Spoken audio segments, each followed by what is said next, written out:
مشر وایي چې هو زه د پانځې کړمه په پښو دې کړم خوشحاله یمه او رقیب په دی هم لا خفه دی چې سالو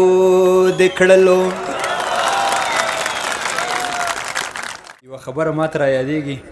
دلته ډېر مشران شاعران ناست دي، ټول هم واورېدل، ځینې لا کوزي پښتونخوا راغلي دي. ښه راغلاست هغوی ته وایم. ما ته د خپل ځان سخت بده ښکاري چې دلته زما مشران ملګري ناست دي، ډېر ښه شعر لیکي،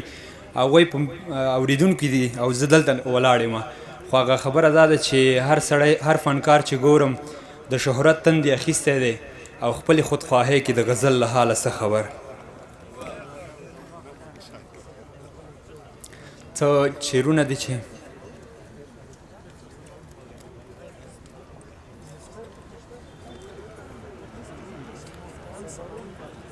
حسن دی خپل هوس کې ډوب کړلو، لاهو دی کړلو، ګل رژېدلی هم لا نه و چې جارو دی کړلو. یا مرشد نن دی له جلاله پرده پورته شوله، په مریدانو دې لړزه راغله چې هو دې کړلو. زه دې پانځې کړمه په پښو دې کړم خوشحاله یمه، رقیب په دې هم لا خفه دی چې سالو دې کړلو. غرور دې سترګې د چلم په نشې نه وینځلې، نرګس دې هم ورسره ګډ کړل، تماکو دې کړلو. ستا د شیرینې ژبې غږ مې او تر هډوکو خور شو، زما غزلو چې تا ولوستو جادو دې کړلو. مشر وایي چې هو زه د پانځې کړمه په پښو دې کړم خوشحاله یمه او رقیب په دی هم لا خفه دی چې سالو دې کړلو.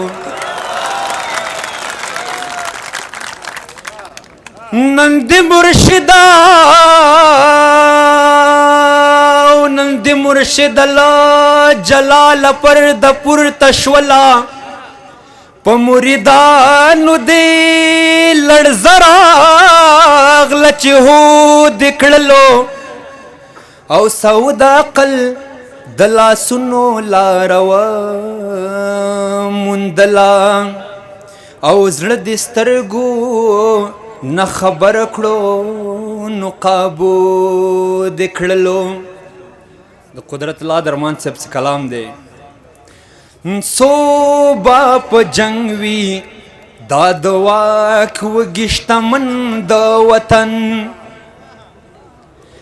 څو به په جنګ وي دا د واک وږي شتمن د وطن، تر څو به سوال تا په چوک ناسته وي میرمن د وطن، څو به په جنګ وي دا د واک وږي شتمن د وطن. دا شعر واورئ ښه. څه پر ځانه نرخي پلوري د نیستۍ سوداګر، څه پر ځانه نرخي پلوري د نیستۍ سوداګر، څه پر ځانه نرخي پلوري د نیستۍ سوداګر، څه پر ځانه نرخي پلوري د نیستۍ سوداګر،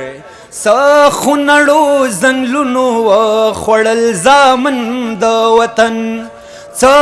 خونړو ځنګلونو وخوړل زامن د وطن، څو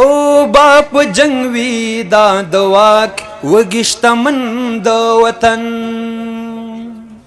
دا شعر ډېر ښه دی ښه تما د ګل د ټوکېدو کوي په کومو سترګو تما د ګل د ټوکېدو کوي په کومو سترګو دا زموږ استاد خبره ده ښه تما د ګل د ټوکېدو کوي په کومو سترګو تما د ګل د ټوکېدو کوي په کومو سترګو چا چې په سرو وینو خړوب کړه لالمن د وطن چا چې په سرو وینو خړوب کړه لالمن د وطن تر سو بسوال تا په چوک ناست وي میرمن د وطن سو باپ جنگ وي دا د واک وږي شتمن د وطن درمان څه وایي ډېر سپیناوی دی د ځان کړي زهر سو پېژنم ډېر سپیناوی دی د ځان کړي زهر سو پېژنم یوسفزی صاحب ډېر ساده خبرې دي ښه ډېر سپیناوی دی د ځان کړي زهر سو پېژنم ډېر سپیناوی دی د ځان کړي زهر سو پېژنم تر خپلې برخې هر چا ویستې د سرمن د وطن او تر خپلې برخې هر چا ویستې د سرمن د وطن تر سو بسوال تا په چوک ناست وي میرمن د وطن سو باپ جنگ وي دا د واک وږي شتمن د وطن ډېره مننه که مې زیاتی کړی بخښنه کوئ